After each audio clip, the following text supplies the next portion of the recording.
வணக்கம். சங்க இலக்கிய எட்டுத்தொகை நூல்களில் அகநானூறு என்று ஒரு நூல் இருக்கிறது.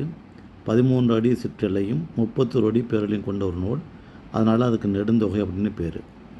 இப்போ அகநூல் என்ற அடிப்படையில் பார்த்தோம் அப்படின்னா, அகத்திணை குறிஞ்சி, முல்லை, மருதம், நெய்தல், பாலை, இந்த 5 திணைகளை உள்ளடக்கி தான் இந்த 400 பாடலும் அதில் அமைந்திருக்க வேண்டும்.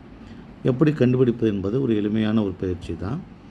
2 என்று வரக்கூடிய பாடல், 8 என்று வரக்கூடிய பாடல் எல்லாம் குறிஞ்சி. அதாவது 2, 12, 22, 32, 42, 52, அதுபோல் 8, 18, 28, 38, அதுபோல் 4ன்னு வருவதெல்லாம் முல்லை, 4, 14, 24, 34 அப்படி.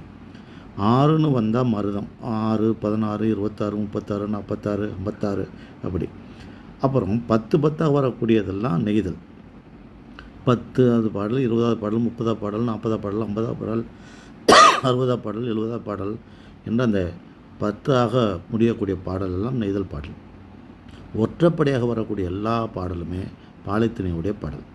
1, 3, 5, 7, 9. இது 1ஆக இருக்கலாம், 11ஆக இருக்கலாம், 21ஆக இருக்கலாம், அதுபோல் 3ஆக இருக்கலாம், 13ஆக இருக்கலாம், 23ஆக இருக்கலாம், 53ஆக இருக்கலாம், அதுபோல் 5ஆக இருக்கலாம், 55ஆக இருக்கலாம், 45ஆக இருக்கலாம், அதேபோல் 7ஆக இருக்கலாம், 17ஆக இருக்கலாம், 27ஆக இருக்கலாம், 207ஆக இருக்கலாம், 307ஆக இருக்கலாம். அதே போல் 9ன்னா 19ஆக இருக்கலாம், 209ஆக இருக்கலாம், 309ஆக இருக்கலாம், அல்லது 299ஆக இருக்கலாம். இப்படி ஒற்றைப்படையாக வரக்கூடிய பாடல் எல்லாம் பாலைத்திணையுடைய பாடல்கள். எனவே இந்த வரிசை வைத்துக்கொண்டு நீங்கள் தெரிஞ்சிங்க. இந்த சேனல் நீங்கள் சப்ஸ்கிரைப் பண்ணிங்கன்னா இன்னும் நிறைய உங்களுக்கு விஷயங்கள் தெரியும். நன்றி, வணக்கம்.